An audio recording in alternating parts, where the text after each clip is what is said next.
इस वीक हमारे सामने बहुत सारे आईपीओ आ रहे हैं, उसमें से एक है कंपनी जिसका नाम है देव एक्सेलरेटेड लिमिटेड। देखिए सब कुछ कवर करेंगे इस आईपीओ के बारे में, बेसिक से लेकर एडवांस तक इस सिंगल वीडियो में कवर करने वाले हैं।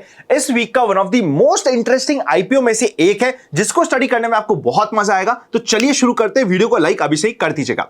एकदम बेसिक से बात करते हैं। कंपनी इनकॉर्पोरेट हुई थी 2017 में। Flexible office spaces including coworking environment company provide करती है। आज के दिन company one of the largest flex space operator है in major metros and tier 1 tier 2 cities जैसे कि Delhi NCR, Hyderabad, Mumbai, Pune, Ahmedabad, Gandhinagar, Indore, Jaipur, Udaipur, Rajkot and Baroda as on 31 मई 2025।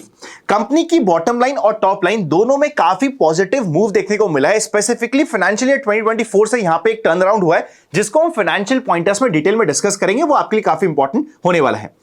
एज ऑन 31 मई 2025 कंपनी आज के दिन 250 क्लाइंट्स को 28 सेंटर्स में across 11 cities in India with 14,144 seats को प्रोवाइड कर रही है, जिसका टोटल एरिया अंडर मैनेजमेंट हो जाता है 8,60,522 स्क्वायर फीट्स।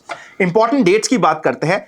10th ऑफ सितंबर को आईपीओ ओपन होगा, 12th को क्लोज हो जाएगा, 15th ऑफ सितंबर को टेंटेटिव अलॉटमेंट मिल जाएगा एंड 16th को रिफंड मिलने की एक्सपेक्टेशंस है। आपकी बैंक क्या टाइम पे रिफंड और अनब्लॉकिंग ऑफ फंड्स कर देती है? अगर कर देती है तो आपकी बैंक का नाम क्या है कमेंट कर दीजिएगा, और अगर आपकी बैंक में अनब्लॉकिंग में कई बार दिक्कत होती है तो उसको भी कमेंट कर दीजिएगा।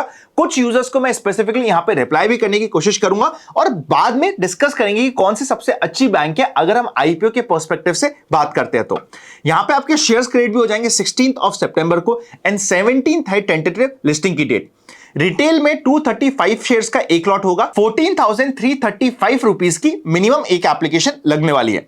मैक्सिमम आप रिटेल में 13 एप्लीकेशंस के लिए अप्लाई कर सकते हो, जिसका अमाउंट हो जाएगा 1,86,355। एचएनआई स्मॉल कैटेगरी में मिनिमम 14 लॉट्स यानी कि 2 लाख के ऊपर की एप्लीकेशन कंसिडर होती है। 2,06,90 रुपीज होता है एग्जैक्ट अमाउंट। और एचएनआई बिग के लिए मिनिमम आपको 70 लॉट्स यानी कि 10 लाख से ऊपर की एप्लीकेशन कंसिडर करी जाएगी। एग्जैक्ट अमाउंट हो जाता है 10,03,450 रुपीज का। यहां पे आईपीओ की डेट्स मैंने ऑलरेडी आपके लिए कवर कर दी है। 56 से 61 रुपीज का है price band. Cut off price retail में और एचएनआई कैटेगरी में 61 रुपीज का प्राइस आपको स्पेसिफिकली टाइप करना पड़ेगा।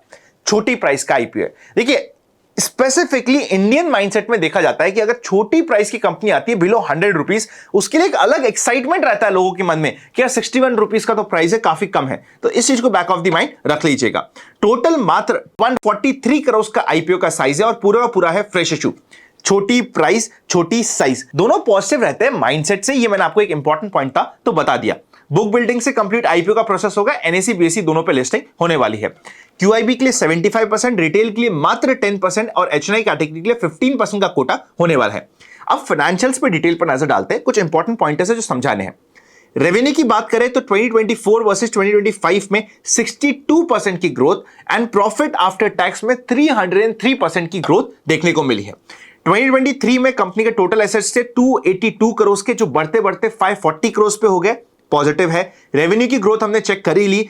2023 में कंपनी लॉस बना रही थी, 2024 में कंपनी ने स्लाइटली प्रॉफिट में आए एंड 2025 अच्छा खासा कंपनी प्रॉफिट कर रही है, मतलब as compare to previous year अच्छे प्रॉफिट करने की कंपनी तरफ जा रही है। ऑल्सो अगर हम एबिटा चेकआउट करेंगे तो वो 80 करोड़ के ऊपर का है, which is positive. Total borings 130 crore की है। हम बात करें रिटर्न ऑन इक्विटी की तो 25.95%, debt to equity ratio 2.39। Business ऐसा है जहां पे थोड़ा सा डेट टू इक्विटी हाई रहेगा। Return on net worth 3.24%, PAT margin 1%, EBITDA margin 50.64%, price to book value 7.94 का होने वाला है। कंपनी का अगर आप डिटेल जाके देखोगे ना तो सबसे मेन केपीआई और मेन फोकस रहता है लार्ज कॉर्पोरेट को मैनेज्ड ऑफिस सॉल्यूशन प्रोवाइड करना। ये यूजुअली लीज टेन्योर रहता है 5 से 9 साल का, जिसमें मिनिमम 3.5 से 5 साल का तो लॉक इन ही होता है। मतलब ये एक लॉन्गर कमिटमेंट वाली लीज वाली कंप्लीट डील्स होती है जहां पे काम होता है। तो यहां पे रेवेन्यू स्ट्रीम्स कंपैरेटिवली स्टेबल और प्रेडिक्टेबल हो जाता है।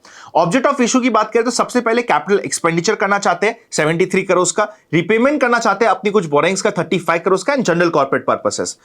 नेक्स्ट इंपॉर्टेंट पॉइंट आता है हमारे सामने यहां पे लिस्टेड पेयर्स का। आज के दिन एज पर ऑफर डॉक्यूमेंट्स कुछ लिस्टेड पेयर्स है जैसे कि office space, smart works coworking, IndiQube spaces, ये कुछ हमारे पास लिस्टेड पेयर्स है जिसको आप जाके स्टडी कर सकते हैं। फाइनल कंक्लूड करके देता हूं इस कंप्लीट आईपीओ के रिलेटेड इंपॉर्टेंट पॉइंटर्स को आपके लिए। ये एक न्यू एज कंपनी है, एक ऐसी कंपनी है जहां पे I think grey market premium रफली अराउंड 15 to 18% के आसपास की एक्सपेक्टेशन है as per sources and media articles. Anchor book को मैं फ्री ऑफ कॉस्ट आपके लिए शेयर करने वाला हूं open for all Telegram channel पे, जिसका लिंक आपको डिस्क्रिप्शन में मिल जाएगा। फ्रॉड चैनल से बच के रहिएगा, ओरिजिनल चैनल का ही पार्ट बनेगा। वहां पे जैसे ही एंकर बुक आती है मैं शेयर कर दूंगा, क्योंकि एंकर बुक काफी इंपॉर्टेंट रहेगी। अच्छा आईपीओ टू स्टडी है। आप अपने व्यूज को कमेंट में डाल के बता दीजिएगा कि आपको इस आईपीओ से क्या एक्सपेक्टेशंस है और आपको ये आईपीओ कैसा लगा। Happy learning and I will see you very soon.